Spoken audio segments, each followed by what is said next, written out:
Et si je vous disais qu'il existe des voitures à double prix, mais qui à l'intérieur sont pratiquement identiques?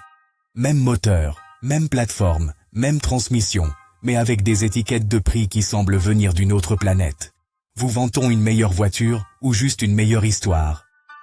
Dans cette vidéo, nous allons révéler 3 cas concrets qui exposent une pratique très courante dans l'industrie automobile. Faire payer plus pour la même chose. Des SUV familiaux aux voitures de sport de luxe, vous verrez comment les marques jouent avec la perception, le design et le statut pour justifier des prix plus élevés, même si ce qui fait vraiment bouger la voiture est exactement la même chose. On dit qu'il ne faut pas juger un livre à sa couverture, mais dans l'automobile, l'apparence peut coûter des milliers de dollars de plus. Devant vous, 2 véhicules brillent, le Renault Koleos et le Nissan X-Trail. À première vue, ce sont des propositions différentes. L'un transmet l'élégance européenne, l'autre, la solidité et la praticité japonaise. Mais ce qui ne saute pas aux yeux, c'est ce qu'ils partagent réellement. Toutes deux sont équipées du même moteur de 2,5 litres, avec 181 chevaux, et d'une transmission CVT. Et ce n'est pas une coïncidence. Renault et Nissan appartiennent à la même alliance mondiale, ce qui signifie qu'ils partagent des plateformes, des composants et même des processus de fabrication. Techniquement parlant, ces 2 voitures ont le même cœur mécanique. Alors, la question inévitable se pose. Pourquoi l'une est-elle plus chère que l'autre? Le Renault Koleos a été habillé d'une esthétique plus raffinée. Son objectif est clair, séduire ceux qui recherchent une expérience plus luxueuse, sans pour autant plus de puissance. Le Nissan X-Trail, lui, mise sur la confiance de l'utilisateur pratique. Il ne promet pas le luxe, mais il est efficace. Elles remplissent toutes les 2 des fonctions similaires. Cependant, la différence de prix peut aisément excéder 3 000, voire même 5 000 $, en fonction du pays et de l'année du modèle. Est-ce que cela signifie que le Koleos est surévalué? Pas forcément. Cela implique que vous réglez pour des éléments plus difficiles à évaluer, le statut, l'allure, les sensations.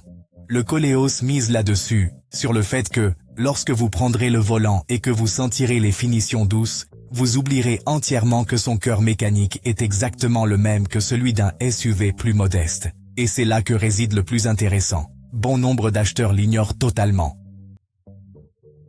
Ils tombent simplement amoureux du design et supposent que plus cher signifie meilleur à l'intérieur.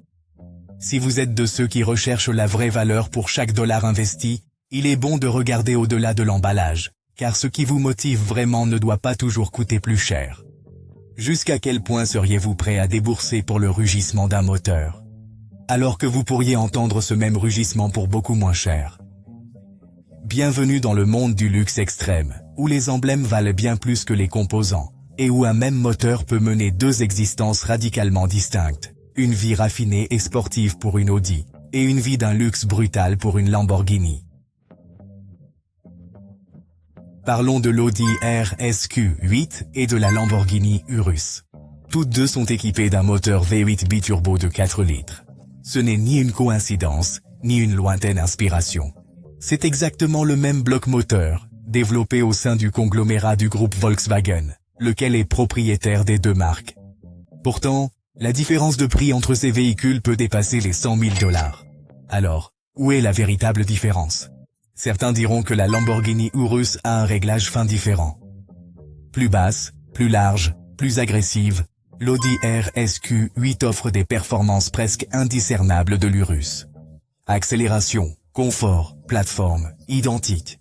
La grande différence, comme prévu, n'est pas sous le capot, mais dans l'imaginaire collectif. Le logo du taureau, associé à l'excès, au prestige, au « je l'ai et pas toi », pèse plus que l'ingénierie elle-même. L'Audi, si brutale soit-elle, reste perçue comme un luxe fonctionnel. La Lamborghini, un caprice aspirationnel. Et il y a encore plus curieux. Nombreuses sont les personnes qui acquièrent une Urus et ignorent totalement que son moteur est identique à celui de la RSQ8. Ils s'en fichent, l'achetant pour ce qu'elle représente et non pour ce qu'elle contient. Est-ce juste ou ridicule? Peut-être les 2.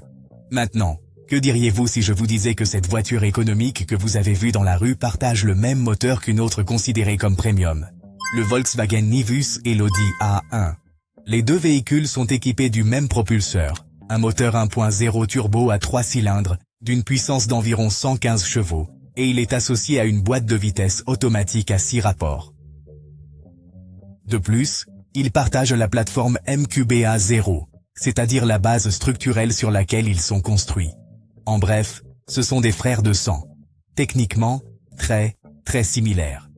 Ainsi, la question se pose inévitablement.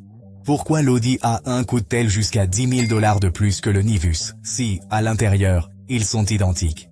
Et la réponse est inconfortable mais fascinante, la perception de la marque. L'Audi A1 a été conçu afin de vous séduire dès l'instant où vous la voyez. Le Volkswagen Nivus, en revanche, a été conçu comme une alternative urbaine, accessible et polyvalente. En pratique, ces deux voitures vous mèneront au travail avec la même consommation et une accélération très similaire. Pour 95% des gens, leur expérience de conduite sera indiscernable. Alors, pourquoi payer plus cher?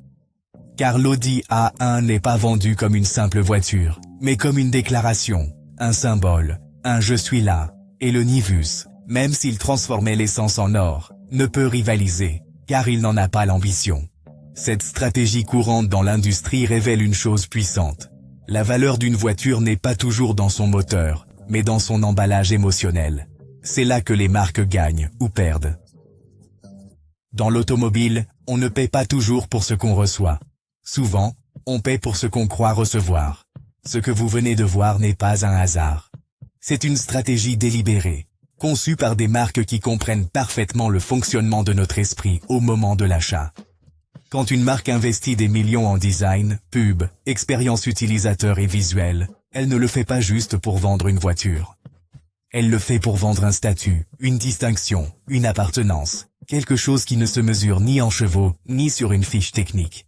Cette stratégie s'appelle « différenciation de la perception » et repose sur une vérité inconfortable. Deux produits peuvent être identiques à l'intérieur, mais perçus comme complètement différents à l'extérieur. Dans le cas des voitures, les marques appartenant à de grands groupes comme Volkswagen, Renault, Nissan, Mitsubishi ou Stellantis partagent plateforme, moteur et technologie pour réduire les coûts. Est-ce une arnaque? C'est du marketing. Et c'est à vous de décider si vous voulez jouer le jeu. Pour certains, payer plus pour une voiture mieux conçue, mieux finie ou de marque reconnue a du sens. Ce n'est pas que la fonctionnalité qu'ils achètent. Ils achètent une expérience, une sensation, une identité. Avant de tomber amoureux d'une voiture, tombez amoureux de ce qu'il y a en dessous. Consultez la fiche technique. Cherchez si elle partage une plateforme avec un modèle plus économique. Demandez-vous si le coût supplémentaire est dû au tangible ou à l'intangible, car l'achat d'une voiture n'est pas uniquement un choix financier, mais très souvent une décision émotionnelle. Et quand vous connaissez les règles du jeu, vous pouvez y jouer en votre faveur.